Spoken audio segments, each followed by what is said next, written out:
Juízes capítulo 8, 22. Quem encontrou, diga amém. Então os israelitas rogaram a Gideão: reina sobre nós, tu, o teu filho e o teu neto, porque nos tiraste das mãos de Midian. Gideão, contudo, lhe esclareceu: não serei eu quem governará sobre vós, tampouco meu filho, porque é Yahvé quem reinará sobre as vossas vidas. Disse mais Gideão: permite, entretanto, que vos faça um pedido, que cada um de vós me dê um dos brincos que tiraste dos vencidos. Os ismaelitas, parentes dos midianitas, costumavam usar argolas de ouro nas orelhas ou nariz, portanto eram nômades do deserto. Replicaram-lhes: de bom grado os daremos. E estenderam uma capa, e cada um deles depositou ali um brinco do total do seu despojo pessoal de guerra. E o peso dos brincos de ouro que ele recebera chegou a 20,5 quilos, sem contar os enfeites, os anéis pendentes e as roupas de púrpura que os reis de Midian usavam, e os colares e enfeites reais que adornavam seus camelos. Último versículo. Gideão usou o ouro para confeccionar o éfode, manto sacerdotal, que colocou em sua cidade em Ofra. Entretanto, todo o povo de Israel passou a idolatrar esse objeto, vindo a se prostituir em relação a Deus, o que se transformou numa armadilha para Gideão e toda a sua família. Amém?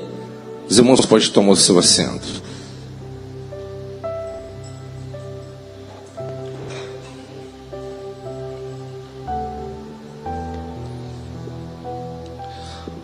Eu acredito que todos nós já conhecemos sobre a vitória extraordinária que Deus concedeu a Gideão e todo o seu povo sobre os seus inimigos. E eu quero falar aqui nessa noite sobre a falha grave que Gideão ele cometeu. Gideão, como nós já sabemos, ele era o menor da sua tribo, o menor do seu povo, a sua tribo era menor, e Deus escolheu Gideão para que ele pudesse se tornar ali o líder que viria liderar o povo a se libertar das mãos dos midianitas, que já havia se passado 7 anos que estavam ali oprimindo o povo de Deus. Então nós observamos que Deus ali concedera uma vitória muito grande, extraordinária, aos olhos humanos inexplicável, mas Deus ali deu uma lição para Gideão: olha, eu estou fazendo isso para mostrar para você, Gideão, que não é você que está fazendo, tá? Eu estou realizando esse milagre extraordinário para que você saiba, e todo o meu povo também tenha consciência, que não é você e nem um povo que está fazendo, sou eu que estou realizando.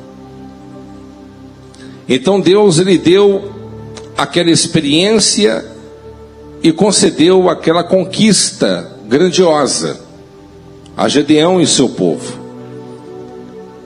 levando ao povo uma vitória tão grande que isso levou e elevou o nome de Gedeão às alturas, a ponto do povo querer proclamá-lo como rei sobre todos eles. Meus amados irmãos, há um grande perigo quando muitas das vezes estamos vivendo fases extraordinárias. É mais perigoso quando as coisas estão fluindo maravilhosamente bem para você, do que muitas das vezes você está atravessando em desertos e dificuldades, porque a tendência de você se perder é muito grande. No momento da grande vitória retumbante, no momento das conquistas da nossa vida, nós somos muito tendenciosos a esquecer de quem nos ajudou, de quem nos proporcionou a vitória. E nós, muitas das vezes, nós queremos atrair para o nosso próprio coração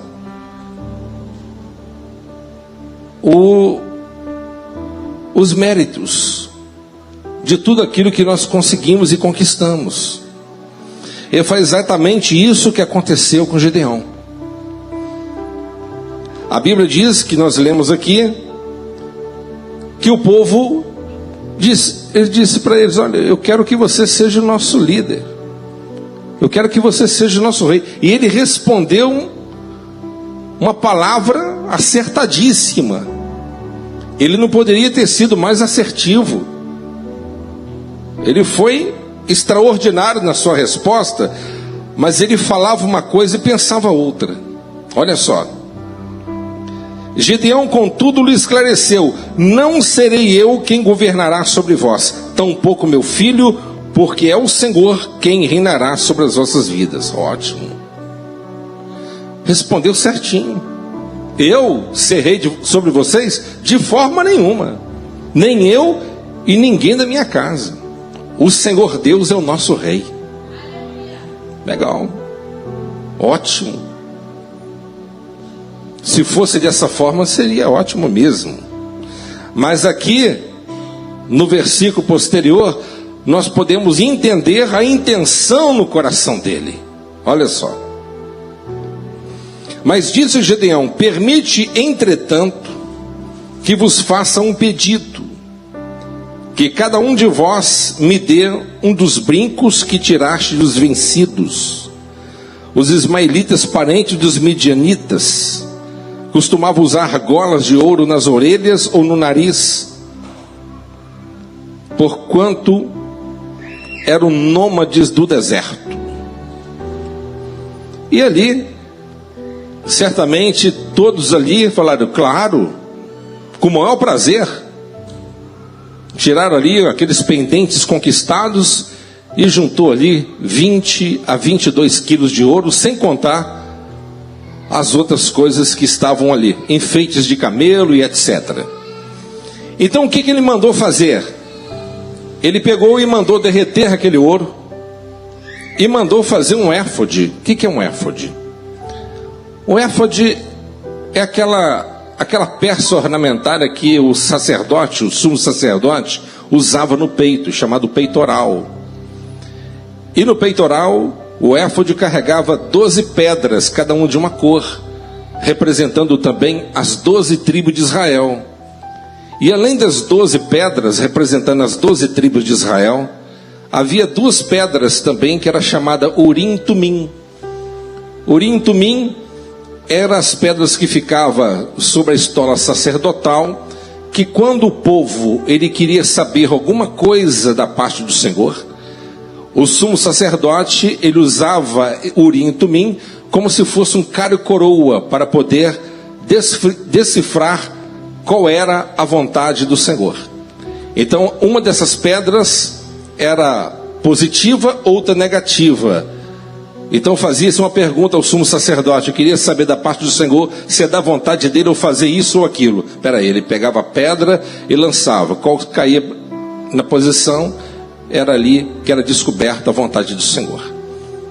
Então ali ele mandou fazer, olha só, vamos dizer, Então Gedeão usou o ouro para confeccionar o éfode, manto sacerdotal, que colocou em sua cidade de Ofra. Entretanto, todo o povo de Israel passou a idolatrar este objeto, vindo a se prostituir em relação a Deus, o que se transformou numa armadilha para Gedeão e toda a sua família.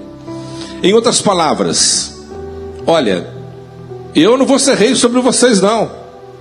Deus é o Deus Todo-Poderoso, Ele é o rei. Amém, até aí tudo bem. Mas agora, ele quis tomar o direito que era dado somente ao sumo sacerdote. Ele mandou fazer o éfode, que somente o sumo sacerdote poderia usar.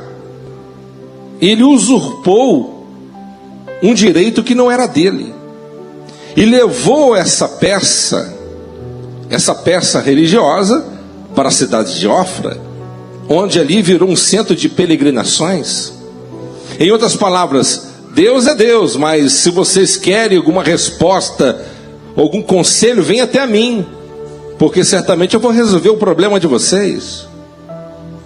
Então ali, esse foi o grande erro que este homem cometeu, que foi o orgulho, que foi a soberba, que foi usurpar uma função que não era ali, não foi dada como direito a ele de receber.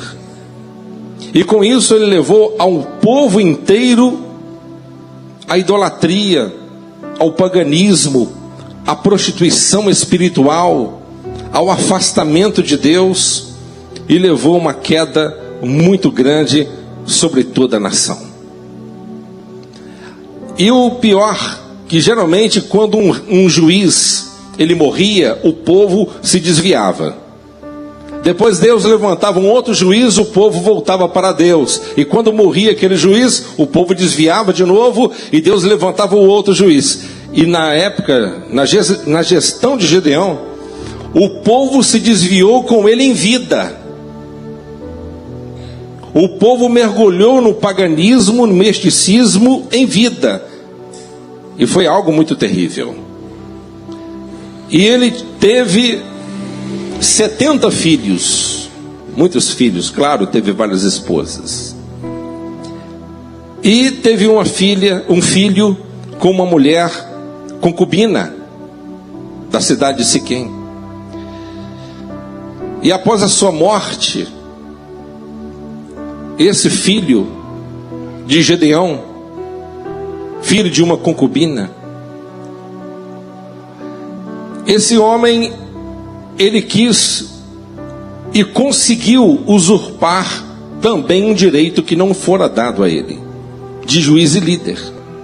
E o nome dele era Abimeleque. Abimeleque, o nome em hebraico significa sou filho de um rei. Então Gedeão deu o nome dele, eu sou filho de rei. Então Abimeleque, ele chegou perto do povo de Siquém e disse: olha, eu sou carne da vossa carne e sangue do vosso sangue. E se parecer bem aos vossos olhos, qual é melhor, servir a 70 ou servir a um filho, que sou eu? E ali escolheram Abimeleque. E Abimeleque, ele fez coisas terríveis diante do Senhor. Ele levou o povo ainda a mergulhar num pecado ainda mais profundo. Ele levou os seus próprios irmãos em uma grande pedra e matou os seus 70 irmãos. Matou todos eles na facada. Apenas um conseguiu se escapar, que foi Jotão. Então aqui, meus irmãos, nós observamos uma história trágica, onde uma pessoa começou muito bem e terminou muito mal. Onde uma família que tinha tudo para se tornar uma família abençoada e feliz, e foi completamente destruída. E a Bíblia diz que por causa do pecado que Abimeleque cometeu de matando seus próprios irmãos para usurpar o trono, a liderança, o próprio Deus, a Bíblia diz aqui, Deus enviou um espírito de discórdia entre Abimeleque e o cidadão de Siquém. Olha só, em outras palavras, Deus, ele autorizou um demônio para poder causar atrito entre Abimeleque e o povo de Siquém. E o que aconteceu? Aconteceu que este homem, podemos dizer que ele morreu na mão de uma mulher. Uma mulher tampou sobre a cabeça dele uma pedra de moinho, e a Bíblia diz que rachou o crânio dele. E antes dele sucumbir completamente por conta daquele ferimento, ele mandou o seu escudeiro, que era um jovem escudeiro que era encarregado de carregar suas armas de batalha, e disse a ele: me mate rapidamente, enfia minha própria espada sobre mim, porque eu não quero que todos saibam que eu fui morto pelas mãos de uma mulher. E assim aquele escudeiro ele fez, de acordo com a palavra de Abimeleque. Então nós observamos uma história triste, onde uma família, um homem de Deus, poderia ter deixado um legado, poderia ter caminhado de uma forma humilde e vitoriosa na presença de Deus, e acabou se desviando, fazendo aquilo que era da vontade do adversário. O que nós podemos extrair aqui para a nossa vida? Meus amados irmãos, nós temos que saber que nós somos filhos do rei. Abimeleque, eu sou filho do rei. Você tem que entender que nós somos filhos do rei, e o nosso rei é o Senhor Jesus. E a partir do momento que você se considera filho do rei, filha do rei, você tem que saber que não é só mais a sua vontade que prevalece, mas é a vontade de Deus que tem que ser prevalecida. Porque a Bíblia diz que o servo não sabe o que faz. O servo não sabe o que faz. Mas nós precisamos de dar e delegar toda a autoridade àquele que tem todo o poder de governar a minha vida e a sua. Nós não podemos de forma nenhuma querer pegar um pedaço da glória de Deus para a nossa vida. Não pense que você hoje, na presença de Deus, você é melhor do que aquele que está lá fora, ou porque você é uma pessoa mais especial do que aquele que não tem o Senhor ainda. Você tem que entender que tudo é graça, é favor imerecido. Você não estaria ouvindo a palavra de Deus aqui nesse ambiente, ou através dessa gravação, se Deus não quisesse que você ouvisse. É Deus, tudo é Deus. Às vezes tem pessoas que saíram lá do monturo, lá do opróbrio, de uma situação crítica, humilhante, de repente despontaram na vida, e quando chegaram lá em cima acham que é alguma coisa, acham que foi por mérito próprio, pela sua própria capacidade. Me falaram de um cantor, e é um dos cantores sertanejos mais famosos do Brasil, começou a brincar com Deus. A mãe dele é crente mesmo, começou a brincar com Deus, começou a debochar das coisas de Deus, e Deus começou a arrancar a voz dele. Já não consegue cantar como cantava antes. O poder leva o homem a entorpecer a sua mente, a sua consciência, dando a ele uma visão completamente distorcida do que ele realmente é. Por isso que Jesus, ele sendo Deus, Senhor, e de tantas qualidades pelas quais nós poderíamos aqui mencionar algumas delas, mas ele fez questão de mencionar apenas duas. Aprendei de mim que sou manso e humilde de coração. Não pense que você é alguma coisa porque não é. Não pense porque você tem uma beleza melhor, mais bonita do que o próximo, ou tem um pouco mais de dinheiro, ou porque você fala melhor, ou porque você acha que é melhor em alguma coisa, porque não é. Salomão diz assim, no livro de Eclesiastes: eu comecei a olhar para a vida e perceber que a vida não tem tanto significado para mim. Eu comecei a olhar para os bichos, para os animais, e não consegui ver muita diferença entre eu e uma vaca, entre um animal qualquer, porque eles morrem e eu também vou morrer, ficarão no esquecimento e eu também. Por isso, meus amados irmãos, nós não podemos nunca se esquecer que nós somos pó. Nós somos pó. Por isso que Deus, ele disse: pode o caco entre os cacos contender com o Senhor vosso Deus? Meus amados irmãos, este homem Gedeão, ele demonstrou uma humildade. O discurso dele era uma coisa, mas na prática era outra. Tem muitos líderes religiosos que é assim: não, o dono da igreja é Deus, mas ele que determina tudo, ele que manda em tudo, ele que troca, tira, manda fazer o que quiser. O discurso é uma coisa, mas a prática é outra. Não, é Deus que é o dono da igreja, mas ele que toma as decisões de acordo com a cabeça dele.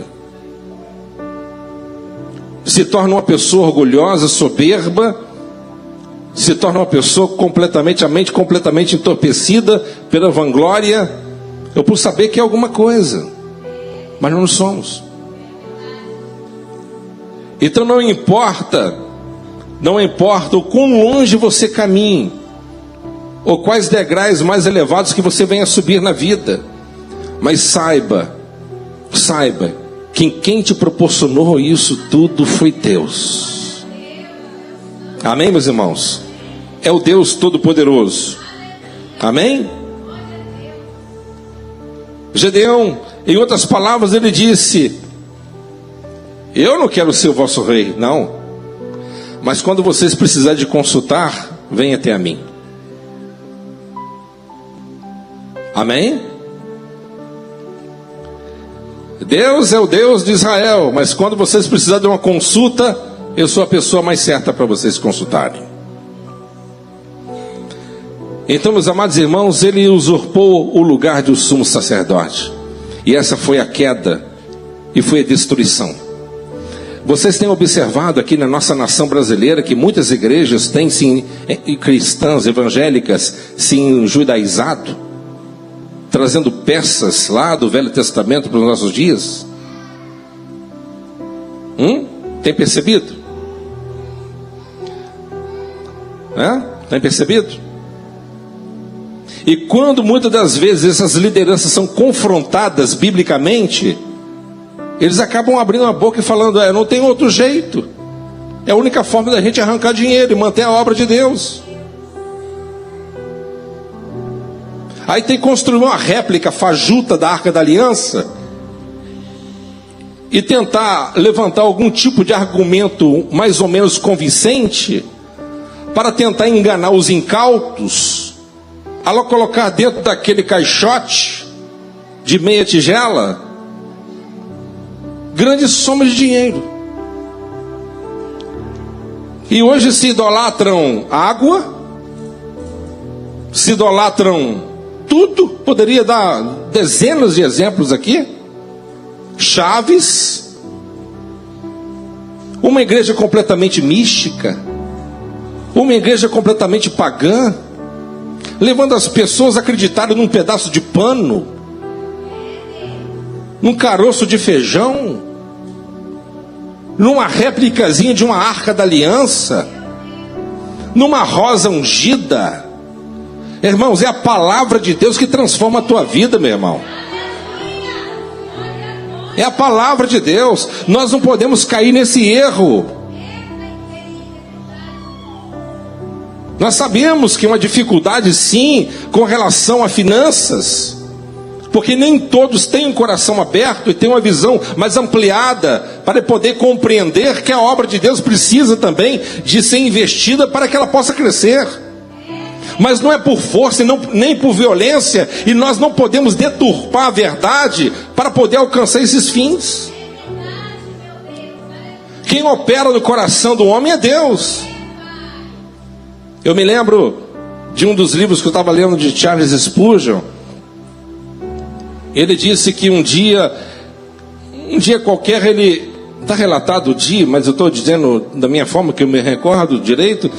Ele disse que uma senhora ligou para ele, dizendo assim: Senhor Spurgeon, eu gostaria de fazer uma oferta, porque eu vi o senhor comentando lá na igreja que o senhor está com um projeto muito grande assim, fazer um orfanato, não sei. Eu queria doar 20 mil libras. Era uma fortuna na época. Ele entendeu que era 20 libras. Ele entendeu 20 libras. Aí ele falou assim: sim, tudo bem, claro. O senhor pode anotar o meu endereço? Foi ele e uma equipe lá na casa dessa senhora. Chegou lá, falou assim: a senhora pediu para mim vir aqui para pegar 20 libras, né? Não é 20 libras, não, é 20 mil libras. 20 mil? Ele assustou, porque aquilo foi o suficiente para custear quase toda a construção. E não precisou de usar técnicas. E não precisou de usar métodos persuasivos. Não, é a verdade. É verdade. É o Espírito Santo que abre o coração da pessoa. É o Espírito Santo que coloca o desejo no coração da pessoa. Poxa, eu quero ofertar, que eu estou vendo sinceridade. Nós não podemos caminhar por esse caminho de forma nenhuma. E aqui na nossa nação, eu não vou falar de outras, a gente tem que olhar para a nossa. Aqui, por isso que tem muitas pessoas que estão completamente desanimadas. E a religião sempre tentou fazer isso, vendendo indulgências. Falamos tanto dos católicos romanos, enquanto a igreja evangélica está fazendo pior. Né? O bispo Titson, da época de Lutero, foi completamente banido, punido, por conta das heresias, no desejo desenfreado de levantar ofertas e grande soma de dinheiro para a construção da igreja de São Pedro. Ele dizia que se você jogar uma moeda e essa moeda caísse tintilhando dentro do gasofilaço, fazendo barulho, tchim, uma alma desprendida do purgatório. Se você jogasse 5 moedas, 5 pessoas da sua família saíam do purgatório. E assim, sucessivamente. Achamos isso um horror. Mas nós temos visto isso no meio da igreja evangélica brasileira. E coisa pior. E isso não é algo de ontem nem de hoje. Isso ocorreu na época de Gedeão. Por isso, meus amados, nós precisamos de estarmos bem fundamentados na verdade. Sabe o que diziam os pais da igreja? Sabe o que diziam também os antigos puritanos, os grandes reformadores? Eles diziam o seguinte, presta atenção, eu estou falando uma frase que era unânime entre eles, tá? Eles diziam assim: se vocês estiverem dentro de uma igreja, ainda que venha cair fogo do céu, mas se não pregue o verdadeiro evangelho, caia fora de lá e salve a sua alma. Eles diziam essa frase de uma forma unânime. Então nós precisamos de entender que o nosso Deus, ele tem que ser o Senhor realmente da nossa vida. A pergunta é: ele é o Senhor da sua vida? Você tem dado glórias ao Senhor por tudo que você tem? Por tudo que Deus ele tem te dado, te acompanhado por tudo que Ele tem feito pela sua vida. Então, meus amados, não tente usurpar aquilo que não é seu. A glória tem que ser de Deus. Amém? Por mais usado que você for pelo Espírito Santo, nunca pense que é você. Amém? Não permita que o seu coração se ensoberbeça. Entreguei uma revelação, tal, cumpriu. Deixa de ser bobo, que o diabo está te enganando já. Não busque aplausos. Não busque aplausos e não aplauda pregadores nenhum. Se Deus usá-los aqui nesse altar, é para a glória de Deus. É através da infinita misericórdia de Deus. Tem que ser aplaudido, é o Espírito Santo de Deus, meus irmãos. Ele tem que ser exaltado e glorificado entre nós. Por isso nós devemos entender que os dons e a vocação de Deus é dada sem arrependimento. Nós usamos armas, recebemos dons gratuitos da parte de Deus, e não são nossos. E muitas das vezes nós queremos achar que nós somos alguma coisa. E isso é uma fraqueza. O orgulho é uma fraqueza. Uma fraqueza que levará você à queda e à morte. Se alguém chegar perto de você e falar assim: poxa, tu pregou muito, hein? Você entregou algo de Deus mesmo, hein? Às vezes você fala misericórdia da boca para fora, mas no teu coração tu está alegre. Às vezes você fala assim: não, foi o Senhor aqui, ó. Foi o Senhor. Glorificado seja o meu nome. Tome cuidado. Amém? Nós temos que fazer uma ressonância espiritual na nossa vida todos os dias. Porque assim como a soberba e o orgulho entorpeceu a mente de Gedeão, poderá entorpecer a mente de qualquer um de nós. É só você dar uma guinada de vida de 360 graus que você vai ver realmente quem é e quem não é. O camarada está na humilhação, ele é uma coisa. Se o camarada estiver na outra situação, você vai ver quem ele é. Como diz, dá poder que você vai ver quem ele é. Quem me entende? Amém? Dá poder que você vai reconhecer quem ele é. Por isso que Jesus, ele disse: das madres e das mulheres, 7:28 de Lucas, das madres e das mulheres nunca houve profeta maior do que João Batista. Coisa espetacular, né? A postura de João Batista. Os seus discípulos dizendo para ele: João, os seus discípulos estão te abandonando, João. Está seguindo Jesus o Nazareno. Realmente ele prega muito e realiza tantos sinais que nós não podemos contar. Mas estão te abandonando. João disse assim: eu sou amigo do noivo. E essa alegria agora me pertence. É necessário que ele cresça a cada vez mais e eu diminua. Amém? Você sempre será testada e testado por Deus, tá? Quanto mais usado você quiser ser na presença de Deus, Deus vai te colocar em prova, em teste, para poder medir a pulsação da sua alma, para ver se o orgulho está querendo te elevar num pedestal. Toma cuidado. Precisamos de tomar cuidado. Isso serve para todos. Para mim, para vocês, para todos nós. Amém? Então, o Senhor Jesus, ele fez uma grande obra na vida do seu povo, na vida de Gideão. Assim Deus, ele fez por nós também. Nós estávamos mortos em delitos e pecados. Fomos resgatados da morte e fomos tragos para a luz. Não havia vida em mim, mas agora há vida através do Espírito Santo e da palavra. Ele me resgatou e pagou o alto preço pela minha vida e a sua. Então isso tem que ser exaltado, tem que ser lembrado, e ele tem que ser reverenciado. Por isso, meus amados, que tudo, em tudo dai graças a Deus. Amém? Em tudo dai graças. Não pense que você é forte nesta área que nós não somos.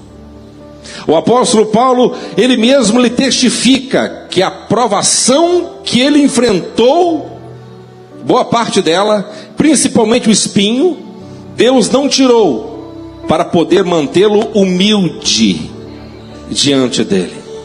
Porque se Deus tirasse o espinho, ele se ensoberbecia. Ele olhava para aquela turma de apóstolo, um pior do que o outro, tudo ignorante, não sabia nem falar direito. Paulo, ele era um poliglota, um homem culto, inteirado, descolado, acesso direto nas grandes autoridades. O que Paulo fez em 40 anos, juntando os 12, não fez em 15.